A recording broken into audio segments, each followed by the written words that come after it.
Hi hello welcome to my channel anchor Rachana.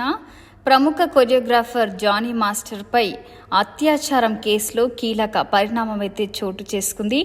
Johnny మాస్టర్ని పోలీసులు గోవాలో అరెస్టు చేశారు. మరి గోవా కోర్టులో ఆయనని పోలీసులు హాజరుపరచనున్నారు. అనంతరం పీటీ వారెంట్ కింద హైదరాబాద్కి అయితే తరలించనున్నారు. కాగా జానీ మాస్టర్ బెంగళూరు నుంచి గోవా వెళ్లినట్లు గుర్తించారు. అతన్ని అరెస్టు చేసేందుకు ఎస్ఓటీ నార్సింగ్ పోలీసులు రంగంలోకి దిగి ఆపరేషన్ చేపట్టారు. గోవాలో ఉన్నట్టు ట్రాక్ చేశారు.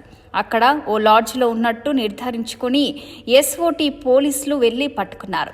బాధిత యువతి కేసు పెట్టిన నాటి నుంచి 5 రోజులుగా Jani master phone switch off వస్తుంది. రావడంతో చాకచక్యంగా వివరాలు సేకరించి అతన్ని ఆచూకీ కనిపెట్టారు. అతడి ఆచూకీ కోసం మొత్తం 4 ప్రత్యేక పోలీస్ బృందాలు రంగంలోకి దిగారు. నెల్లూరుతో పాటు ముంబై, ఢిల్లీలో ఆయన కోసం గాలించారు.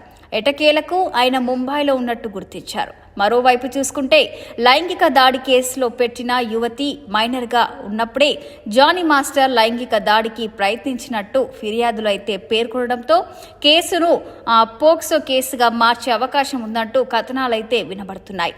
ఇందుకు సంబంధించిన ఆధారాలను సేకరించే పనిలో పోలీసులు ఉన్నట్లు తెలుస్తుంది. ఇలాంటి మరిన్ని లేటెస్ట్ అప్డేట్స్ కోసం మన ఛానల్ని సబ్స్క్రైబ్ చేసుకోండి, లైక్ చేయండి, షేర్ చేయండి, పక్కన ఉన్న బెల్ ఐకాన్ క్లిక్ చేయడం మాత్రం మర్చిపోకండి.